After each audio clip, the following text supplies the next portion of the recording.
You are looking at Julian's pronunciation guide, where we look at how to pronounce better some of the most mispronounced words in the world, like this other curious word. But how do you say what you're looking for today? We are looking at how to pronounce the name of this Belgian football player that plays for Manchester City, and we'll be looking at how to say more names from football that many mispronounce. So in his original language, he says it as De Bruyne, De Bruyne.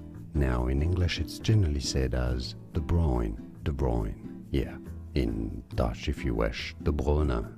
And now you know. Here are more videos on how to pronounce more confusing words and names too many mispronounced. Like this video if you found it useful. I appreciate your support. I'll see you soon and thanks for watching.